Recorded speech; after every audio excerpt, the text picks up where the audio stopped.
कहानी की शुरुआत में हमें डैनियल नाम के लड़के को दिखाया जाता है जिसे आए दिन स्कूल में बच्चे परेशान करते रहते थे। डैनियल ना तो पढ़ने में अच्छा था और ना ही खुद के लिए आवाज उठा पाता था, इसलिए वो बाकी बच्चों के लिए आसान निशाना बन जाता था। लेकिन इसके अलावा भी उसे जिन हालातों से गुजरना पड़ रहा है वो किसी अच्छे खासे नौजवान आदमी को भी डिप्रेशन में डाल देगा। डैनियल की मदर कैंसर जैसी भयानक बीमारी से जूझ रही है और उसके पास इतने पैसे भी नहीं हैं कि वो अपनी माँ का इलाज करवा सके, इसलिए वो हर दिन अपनी माँ को धीरे धीरे मरते हुए देखता है। डैनियल के फादर एक फायर फाइटर है, पर धीरे धीरे उन्होंने भी शराब पीना शुरू कर दिया, इसलिए वो अपनी बेहाल जिंदगी का सारा गुस्सा एंड्रू को पीट कर उतारा करता था। हालांकि इसके बावजूद भी डैनियल ने अपनी जिंदगी से हार नहीं मानी। वो सोचता है कि ये सब तो मेरे साथ होता ही रहेगा, इसलिए उसने अपने आप को बिजी रखने के लिए एक कैमरा खरीद लिया और उसने अपनी आसपास की लाइफ को रिकॉर्ड करना शुरू कर दिया। अपने इस नए कैमरे के साथ डैनियल काफी खुश रहने लगा था, लेकिन उसे अपनी जिंदगी जीता देख उसके आसपास के लोगों को ये बात राज नहीं आई। इसके बाद वो जब अपने कैमरे के साथ स्कूल में जाता तो वहां भी बच्चे उसे परेशान करते और उसे पीट कर उसी की कैमरे से उसकी पिटाई रिकॉर्ड करते थे। एक रात हम देखते हैं कि जब डैनियल खुद को रिकॉर्ड कर रहा था तभी उसके डैड ने उसे दरवाजा खोलने को कहा। डैनियल दरवाजा नहीं खोलता क्योंकि वो जानता था कि उन्होंने पी रखी है, पर तभी उसके बाद उसके डैड गुस्से में दरवाजा तोड़ने की कोशिश करने लगे, जिससे डैनियल बहुत डर जाता है। अपने डैड की मार से बचने के लिए डैनियल सुबह अपने कजन चार्ल्स के साथ स्कूल के लिए निकल जाता है। एक वही था जिसके साथ डैनियल अपना ज्यादातर समय अच्छे से बिताता था। जब चार्ल्स को पता चला कि वो ब्लॉग्स बना रहा है तो वो उसे कंटिन्यू रखने के लिए कहता है, जिसके बाद डैनियल उस कैमरे को स्कूल में भी ले आया। जब वो मॉर्निंग असेंबली में कुछ लड़कियों को उनकी डांस प्रैक्टिस करते हुए रिकॉर्ड कर रहा था, तभी उनमें से एक लड़की उसके पास आकर उसे कैमरा बंद करने को कहती है, क्योंकि उन्हें ये बहुत क्रीपी लग रहा था। डैनियल ने देखा कि वहां और लोग भी उन्हें रिकॉर्ड कर रहे थे, पर उसने सिर्फ उसे ही कैमरा बंद करने को कहा। उस पल डैनियल को ऐसा महसूस हुआ कि लोग उसे अलग नजर से देखते हैं, पर डैनियल ने बहस नहीं की। उसने तुरंत कैमरा नीचे कर लिया और चुपचाप वहां से चला गया। इसके बाद वो अपने स्कूल को रिकॉर्ड करने लगता है, पर तभी उन बदमाश बच्चों ने उसे फिर से घेर लिया। वो उसका कैमरा छीनकर उसे परेशान करने लगते हैं। उन्होंने डैनियल की सबके सामने बेइज्जती की, उसके बाल नोचे और उसे थप्पड़ मारे, पर डैनियल में पलटवार करने की हिम्मत नहीं थी। जब उनका मन भर गया तो उन्होंने उसके कैमरे को लात मारकर नीचे गिरा दिया। खुशकिस्मती से उसका कैमरा टूटा नहीं, जिसके बाद डैनियल फिर से किसी डीठ की तरह रिकॉर्ड करना शुरू कर देता है, क्योंकि ये उसका रोज का था। उसके साथ स्कूल में जो भी होता था, डैनियल कभी उसके बारे में अपने कजन को नहीं बताता था, क्योंकि उसे डर था कि कहीं वो भी उसे अजीब ना समझने लगे। चार्ल्स उसे बताता है कि आज रात हमारे स्कूल की पार्टी है, तुम्हें भी चलना पड़ेगा। पर डैनियल को पार्टी में जाना पसंद नहीं था, इसलिए होमवर्क करने का बहाना देकर वो उसे मना कर देता है। चार्ल्स ने उसे एडवाइस दी कि वो हर वक्त अपने साथ ये कैमरा लेकर चलना बंद कर दे, पर डैनियल के लिए ये कैमरा ही सब कुछ था, इसलिए वो चार्ल्स की बातों को एक कान से सुनकर दूसरे कान से निकाल देता है। पता नहीं क्यों, पर उसे कैमरे के साथ एक अजीब सा लगाव हो गया था। शाम होते ही डैनियल हमेशा की तरह कैमरा लेकर बाहर निकल पड़ा। इस बार वो अपने पड़ोस के कुछ लोगों को रिकॉर्ड करता है जो खुलेआम सड़क पर नशा बेचा करते थे, पर अपने बड़े कैमरे की वजह से वो जल्द ही उनकी नजर में आ जाता है। उन्होंने उसे फिल्म करने से मना किया, पर जब डैनियल नहीं माना तो वो लोग उस पर हमला कर उसे वहां से भगा देते हैं। रात को जब वो अपना होमवर्क कर रहा था तभी उसके डैड उसके कमरे में आते हैं। डैनियल ने पूछा, आपको क्या चाहिए? पर उसके डैड बिना कुछ बोले उसे बुरी तरह पीटने लगे, वो भी बस इसलिए क्योंकि कल उसने दरवाजा नहीं खोला था। उसकी इन्हीं हरकतों की वजह से डैनियल को अपने पैदा होने पर अफसोस होने लगा था। डैनियल उस रात अपने घर में नहीं रुकना चाहता था, इसलिए वो अपने आंसू पोंछकर चार्ल्स के साथ पार्टी में चला जाता है। मना करने के बावजूद डैनियल अपने साथ वो कैमरा उठा ले आया था। उसे लगा कि आज रात वो सब कुछ अच्छे से रिकॉर्ड करेगा, पर वहां खड़े एक आदमी को लगा कि डैनियल उसकी गर्लफ्रेंड को रिकॉर्ड कर रहा है, इसलिए वो डैनियल को धमकी देकर वहां से भगा देता है। डैनियल बाहर आकर रोने लगा, पर तभी जैक नाम का स्कूलमेट उसके पास आता है। जैक उसे कहता है, जल्दी चलो, हमें एक कमाल की चीज मिली है और हम तुम्हारे कैमरे से उसे रिकॉर्ड कर लेंगे। वो दोनों जंगल के रास्ते होते हुए एक खाली मैदान में आते हैं। डैनियल अपने कजन चार्ल्स को देखता है जो एक होल के पास खड़ा उनका इंतजार कर रहा था। वो जानना चाहते थे कि उस होल के अंदर क्या है, इसीलिए वो उसे डैनियल के कैमरा से फिल्म करने लगते हैं। अंदर बहुत अंधेरा था, इसीलिए ठीक से कुछ दिखाई नहीं देता, जिसके बाद जैक और पता करने के लिए नीचे चला जाता है। उसके पीछे पीछे चार्ल्स भी अंदर चला गया, जिसके बाद डैनियल को भी मजबूरन वहां जाना पड़ता है। बाहर से दिखने वाला ये छोटा सा गड्ढा अंदर से एक बड़ी गुफा थी। जैसे जैसे वो आगे बढ़ते गए डैनियल को सांस लेने में तकलीफ होने लगती है। वो उन्हें वापस चलने को कहता है, पर जैक उसकी बातों को अनसुना करके आगे बढ़ता रहता है। जैक को वहां एक अजीब सा क्रिस्टल मिला जो नीले रंग में ग्लो कर रहा था। वो डैनियल को जल्दी से उसे फिल्म करने को कहते हैं, पर उससे निकलने वाली एनर्जी उसके कैमरे के लेंस को खराब कर रही थी। उन्हें बिल्कुल भी आइडिया नहीं था कि आखिर यह चीज है क्या। उस क्रिस्टल को छूते ही वो लाल रंग में चमकने लगता है, जिसके बाद उन तीनों की नाक से खून बहने लगा। खून देखते ही वो सब घबराकर वहां से भागने लगते हैं, पर इसका मतलब ये नहीं कि वो सब मर गए थे। इसके कुछ हफ्तों के बाद हम उन तीनों को फिर से एक साथ देखते हैं, पर इस बार वो अपनी पावर्स की प्रैक्टिस कर रहे थे। आपको जानकर काफी अजीब लगेगा, पर ये पावर्स उन्हें उसी क्रिस्टल से मिली थी। इस पावर को साइंस की भाषा में टेलीकिनेसिस कहते हैं, जिसमें किसी का भी दिमाग इतना ज्यादा पावरफुल हो जाता है कि बस उसके सोचने से वो किसी भी चीज को बिना छुए उसे हिला सकता है। अब पावर्स उन तीनों को मिली थी, लेकिन डैनियल बहुत जल्दी उनका इस्तेमाल करना सीख गया था। वो अपनी ओर आती हुई बॉल को हवा में ही रोक दिया करता था, जबकि चार्ल्स और जैक हफ्तों की प्रैक्टिस के बाद भी ऐसा नहीं कर पाए थे। डैनियल छोटी से छोटी चीज से लेकर बड़ी से बड़ी चीज को कंट्रोल कर पा रहा था, जो सच में बहुत कमाल की बात थी। डैनियल को सबसे ज्यादा खुशी इस बात की थी कि अब उसे अपना कैमरा पकड़ने के लिए अपने हाथ की जरूरत नहीं थी। वो न सिर्फ दूसरों को बल्कि खुद को भी रिकॉर्ड कर सकता था। वो तीनों एक बार फिर से उसी जगह पर आते हैं, पर उन्होंने देखा कि आसपास की मिट्टी फिसलने की वजह से वो गुफा बंद हो चुकी थी। वो पैर मारकर नीचे जाने का रास्ता खोज ही रहे थे कि तभी वहां कुछ पुलिस वाले आ जाते हैं जो उस एरिया की पेट्रोलिंग कर रहे थे। वो तीनों उनकी नजर में नहीं आना चाहते थे, इसलिए वो चुपचाप वहां से चले जाते हैं। इसके बाद वो सोचते हैं कि आखिर इन पावर्स का क्या किया जाए। वो तीनों स्कूल के शरारती बच्चे थे, इसलिए वो उतना ही सोच पाएंगे जहां तक उनका दिमाग जाएगा। इसलिए वो अपनी पावर्स का इस्तेमाल कर स्कूल की लड़कियों को परेशान करने लगते हैं। इसके बाद वो एक मॉल में जाकर वहां की चीजों को इधर उधर फेंकने लगे। उन्होंने एक छोटी बच्ची को उड़ता हुआ टेडी बेयर दिखाकर उसे बुरी तरह डरा दिया। चार्ल्स एक लड़के के मुंह से उसका च्युइंगम खींचने की कोशिश करता है, पर इस कोशिश में उसने उसे बुरी तरह नीचे गिरा दिया। जैक इन पावर्स का यूज करके एक कार को एक जगह से दूसरी जगह खिसका देता है, पर अपनी पावर्स का इतना ज्यादा इस्तेमाल करने की वजह से उसकी नाक से खून बहने लगता है। उनमें से डैनियल ही था जिसे अपनी पावर्स को परखने की सबसे ज्यादा चुल थी। वो अपनी पावर से अपने शरीर के आसपास एक फोर्स फील्ड बनाना सीख जाता है। एक नमूना दिखाने के लिए उसने चार्ल्स के हाथ पर एक फोर्क से हमला किया, पर वो फोर्क उसके हाथ को छू तक नहीं पाता। इसके बाद डैनियल अपनी प्लेट में पड़े सॉस से एक वेट्रेस का चेहरा बना देता है, जिसे देखकर वो वेट्रेस डरकर भाग जाती है। वो तीनों वो सब कर पा रहे थे जो कभी सिर्फ और सिर्फ उनके दिमाग में था, पर धीरे धीरे उनकी ये शरारत बदतमीजी में बदलती जा रही थी। हद तो तब पार हो जाती है जब डैनियल सड़क पर ड्राइव करते वक्त उनके पीछे हॉर्न मारने वाली कार को सड़क से नीचे फेंक देता है। वो दौड़कर उसके पास आए और देखा कि वो बेचारा अपनी कार के साथ एक तालाब में गिर गया था। डैनियल अपनी पावर्स से उसकी मदद करना चाहता था, पर चार्ल्स उसे ऐसा करने से रोक लेता है क्योंकि उसका खुद पर कोई कंट्रोल नहीं था। जैक जल्दी से उसे बाहर निकाल लाया, पर उसे बहुत चोट आई थी। डैनियल उसे पुलिस को फोन करने से मना करता है क्योंकि इससे वो फंस सकते थे, पर चार्ल्स उसकी नहीं सुनता और पुलिस को इन्फॉर्म कर देता है, जिससे उस आदमी की जान बच जाती है। चार्ल्स डैनियल से कहता है, हम हर दिन ताकतवर होते जा रहे हैं, इसलिए हमें कुछ रूल्स बनाने होंगे। रूल नंबर 1, हम किसी भी लिविंग चीज पर अपनी पावर्स का इस्तेमाल नहीं करेंगे। और रूल नंबर 2, जब हमें गुस्सा आएगा तो हम अपने आप को संभालेंगे, क्योंकि आज उसी की वजह से एक आदमी मरते मरते बचा था। एंड्रू ने ये जानबूझकर नहीं किया था, वो तो बस उसे रोकना चाहता था, पर यहाँ वो अपनी गलती मानता है, जिसके बाद वो उसे माफ कर देते हैं। इसके बाद वो एक पुरानी फैक्ट्री के पीछे अपनी पावर्स की प्रैक्टिस करने लगे, और कमाल की बात ये थी कि जैक ने अब उड़ना भी सीख लिया था।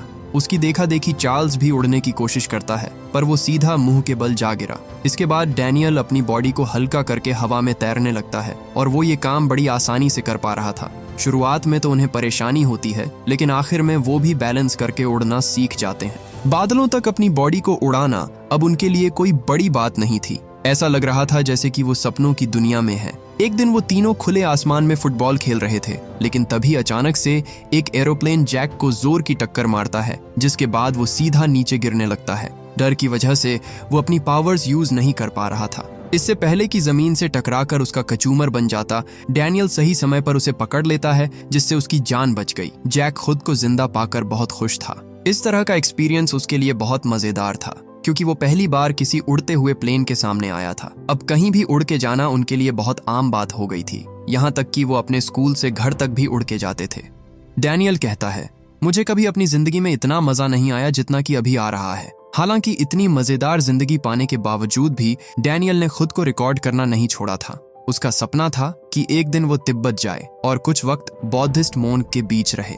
जैक डैनियल से कहता है कि तुम सच में बहुत स्पेशल हो, तुम अपने दिमाग से इस कैमरे को कंट्रोल कर सकते हो, जबकि मैं कीबोर्ड से ठीक से टाइप भी नहीं कर सकता। मैंने एक बार कोशिश की थी तो कीबोर्ड के टुकड़े हो गए थे। जैक उसे आइडिया देता है कि तुम टैलेंट शो में हिस्सा क्यों नहीं लेते, अब तो हमारे पास टेलीकिनेसिस की पावर भी है जिसे हम उन्हें किसी मैजिक की तरह शो करेंगे। शुरू में तो डैनियल इसके लिए नहीं मानता, लेकिन जैक के काफी समझाने पर वो इसके लिए तैयार हो गया। अगले दिन वो टैलेंट शो में हिस्सा लेते हैं। जैक के स्टेज पर आते ही सभी जोर जोर से तालियां बजाते हैं क्योंकि वो अपने स्कूल में काफी फेमस था। पर जैसे ही डैनियल की बारी आती है तो लोग उसका मजाक बनाने लगते हैं। उन्हें लगा ये लूजर क्या ही कर लेगा, पर उनकी हंसी तभी तक थी जब तक उसने अपनी पावर्स का इस्तेमाल नहीं किया। डैनियल ने अपनी ट्रिक दिखाने के लिए अपनी जेब से कुछ पत्ते निकाले और वो अपनी ट्रिक दिखाने ही वाला था कि तभी जैक उसके रास्ते में पैर अड़ाकर उसे गिरा देता है। सबको लगा कि अब वो एक एक करते पत्ते उठाएगा, पर डैनियल उन पत्तों को बिना छुए वापस अपने हाथ में ले आता है, जिसे देखकर सब उसके लिए तालियां बजाने लगे। इसके बाद उसने जगलिंग की और बॉल्स को हवा में ही तैरा दिया। उस रात डैनियल ऐसे ऐसे करतब दिखाता है कि वहां पर बैठी ऑडियंस को अपनी आंखों पर यकीन नहीं होता। सभी को लगा कि एंड्रू अचानक से इतना स्मार्ट कैसे हो गया। इसके बाद डैनियल रातों रात अपने स्कूल में फेमस हो गया था। सभी उससे बातें करना चाहते थे, उसके दोस्त बनना चाहते थे, पर किसी को भी ये नहीं पता था कि ये सब डैनियल नहीं बल्कि उसकी पावर्स कर रही थी। रातों रात डैनियल को वो सब मिल गया जो वो हमेशा से चाहता था। यहाँ तक कि एक लड़की डैनियल के साथ इंटीमेट होने के लिए भी तैयार थी, लेकिन डैनियल ने इतनी पी रखी थी कि वो उस लड़की पर उल्टी कर देता है। जैक उसे समझाता है कोई बात नहीं, ऐसा होता है, पर एंड्रू को इससे बहुत इंसल्टेड फील हुआ था। वो उल्टा जैक के ऊपर ही चिल्लाने लगता है। पावर्स मिलने के बाद वो अपने गुस्से को कंट्रोल नहीं कर पाता था, जो आगे जाकर उसके लिए बहुत बड़ी मुसीबत बनने वाली थी। उस दिन के बाद से डैनियल अकेले रहने लगा। वो एक मकड़ी को पकड़कर उसके हाथ पैर अलग करके उसे मार देता है और यहाँ उसे एहसास होता है कि उसे मारकर उसे कोई दुख नहीं हुआ। वहीं दूसरी ओर बिना दवाइयां के डैनियल की मां की तबीयत दिन ब दिन खराब होती जा रही थी। एक दिन डैनियल के पिता चोरी छिपे उसके कमरे की तलाशी लेते हैं और जब उन्हें उसके कैमरे के बारे में पता चलता है तो वो उसके ऊपर बहुत चिल्लाता है क्योंकि उसकी कीमत बहुत ज्यादा थी। उसे लगा कि वो अपनी मां की दवाइयों के पैसे चोरी करके अपने शौक पूरे कर रहा है। डैनियल उन्हें समझाने की कोशिश करता है कि कैमरा उसने अपनी मां के पैसों से नहीं खरीदा है, पर उसके डैड कहाँ उसकी सुनने वाले थे। वो कैमरे वाली बात छुपाने के लिए उसे फिर से बुरी तरह पीटने लगते हैं। डैनियल उससे मार खाकर तंग आ चुका था, इसलिए वो अपने डैड का गला पकड़ लेता है और उसे उठाकर इतनी जोर से पटकता है कि वो दोबारा उठ नहीं पाता। वहीं दूसरी ओर चार्ल्स और जैक की नाक से खून आने लगता है क्योंकि डैनियल अपनी पावर्स का बहुत ज्यादा इस्तेमाल करने लगा था। जैक डैनियल से मिलने जाता है और देखता है कि वो तेज तूफान में उड़ने की कोशिश कर रहा था। जैक उसे अपने साथ चलने को कहता है, लेकिन डैनियल बहुत ज्यादा गुस्से में था। डैनियल उसे खुद से दूर रहने को कहता है, पर बार बार समझाने पर भी जब वो नहीं माना तो डैनियल उसके ऊपर बिजली गिरा देता है, जिसकी वजह से उसकी तुरंत मौत हो जाती है। अगले दिन पुलिस को जैक की डेड बॉडी मैदान के बीच में आधी जली हुई मिली। सब उसकी मौत से बहुत ज्यादा दुखी थे, पर चार्ल्स को डैनियल के ऊपर शक था क्योंकि उस रात उनके शहर में कहीं भी बिजली गिरने की रिपोर्ट नहीं आई थी। डैनियल शमशान घाट पर भी अपना कैमरा लेकर चालू हो जाता है, जो देख चार्ल्स को बहुत गुस्सा आया। उसने उसे रिकॉर्डिंग बंद करने को कहा, पर डैनियल उसकी नहीं सुनता। चार्ल्स ने उससे उसका कैमरा छीनने की कोशिश की ताकि कल रात की रिकॉर्डिंग देख सके, पर डैनियल उसे कैमरे को छूने तक नहीं देता और बिना कुछ कहे वहां से चला जाता है। उसे भी जैक की मौत से बुरा लग रहा था, इसलिए वो सबके जाने के बाद जैक की कब्र पर जाकर उससे माफी मांगता है, पर अफसोस अब बहुत देर हो चुकी थी। डैनियल जब अपने स्कूल गया तो उसे वही लड़की मिली जिस पर उसने उल्टी की थी। उसने पूरे स्कूल को बता दिया था कि उस रात उसने उस पर उल्टी की, जिसके बाद सब डैनियल को लूजर कहकर उसका मजाक उड़ाने लगते हैं। पर उन्हें क्या पता था कि डैनियल अब आसानी से बुली होने वाला लड़का नहीं था। वो उन्हें सबक सिखाने के लिए एक लड़के के जबड़ों से उसके सारे दांत उखाड़कर उन्हें बाथरूम में फ्लश कर देता है। अब डैनियल का कोई दोस्त नहीं था, इसलिए वो अपने कैमरे से ही बातें करने लगता है। उसने ह्यूमन एवोल्यूशन पर ढेर सारी किताबें पढ़ी और अब वो खुद को एपेक्स प्रेडेटर समझने लगा था, यानी वो स्पीशीज जो किसी भी इकोसिस्टम में सबसे पावरफुल होती है और उन्हें अपने से कम ताकतवर को मारने में कोई दुख नहीं होता। जैसे कि एक शेर जब वो किसी जानवर का शिकार करता है तो उसे मारने पर उसे कोई सैड फीलिंग नहीं आती, क्योंकि ये बस उसके नेचर का एक हिस्सा है। बिल्कुल वैसे ही डैनियल को भी किसी को मारने पर बुरा लगना बंद हो गया। इसके बाद चार्ल्स डैनियल के पास आता है क्योंकि उसने एक बार फिर से किसी को नुकसान पहुंचाया था और उन्होंने मिलकर जो रूल्स बनाए थे, डैनियल उनमें से किसी का भी पालन नहीं कर रहा था।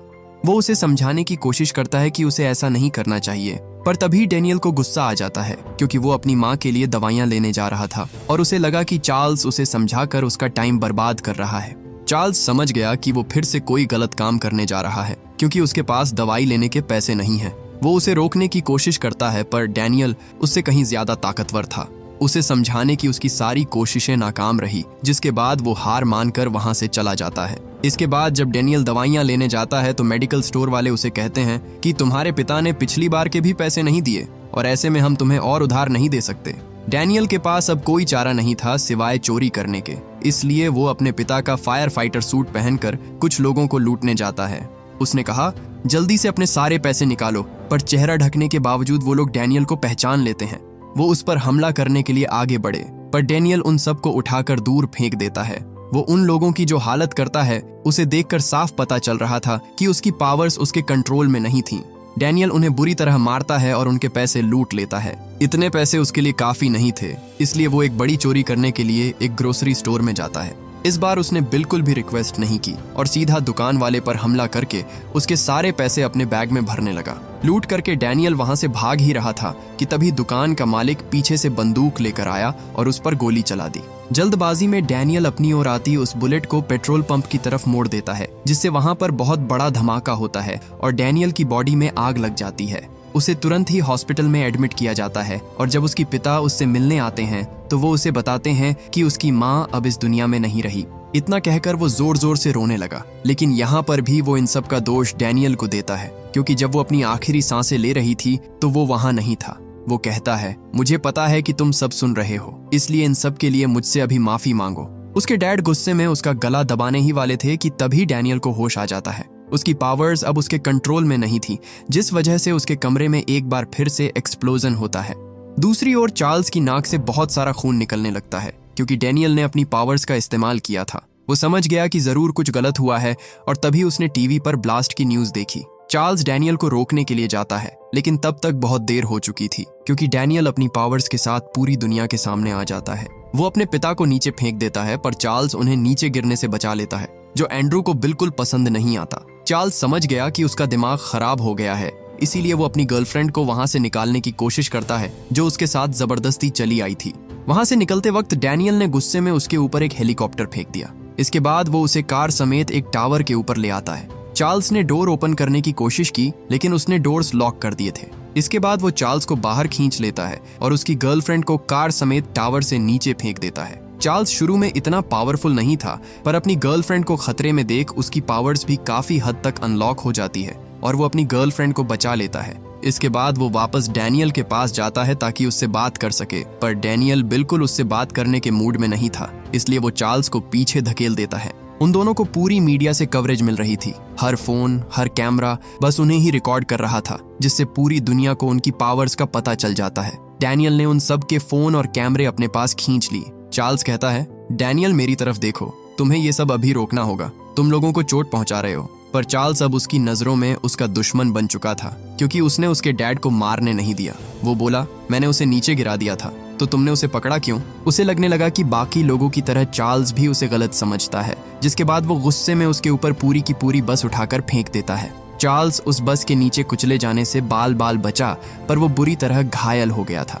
वो डैनियल को भीड़ से दूर ले जाता है ताकि वो किसी को नुकसान ना पहुंचा सके, पर वो उल्टा उस पर ही हमला करने लगा। उसने उसके ऊपर दर्जनों कारें उठाकर फेंक दी, पर इस दौरान वो एक स्ट्रीट लैंप से टकरा जाता है, जिससे उसे करंट लगा और वो बेहोश होकर नीचे गिर गया। चार्ल्स उसे उठाकर वहां से ले जाने की कोशिश करता है, पर तभी वहां पुलिस आ गई और उन दोनों को सरेंडर करने को कहा।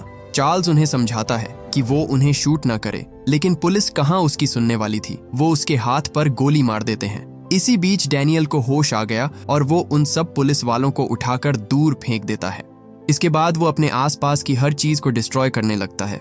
चार्ल्स ने वहां से भागने की कोशिश की, पर डैनियल उसे पकड़ लेता है क्योंकि अभी उसका पुराना हिसाब बाकी था। वो दोनों उड़ते हुए एक स्टैचू के पास जा गिरे। डैनियल को हद से ज्यादा चोटें आई थीं, पर वो रुकने का नाम ही नहीं ले रहा था। जल्द ही वहां पुलिस भी आ जाती है और उन्होंने उस पर ओपन फायर कर दिया, पर डैनियल ने अपनी तरफ आने वाली हर एक गोली को बीच रास्ते में ही रोक दिया। उसका गुस्सा बर्दाश्त की सारी हदें पार कर चुका था, जिसके बाद वो खुद पर से कंट्रोल खोकर उन पर हमला कर देता है। चार्ल्स ने देखा कि उसने अपने ऊपर से पूरी तरह कंट्रोल खो दिया है।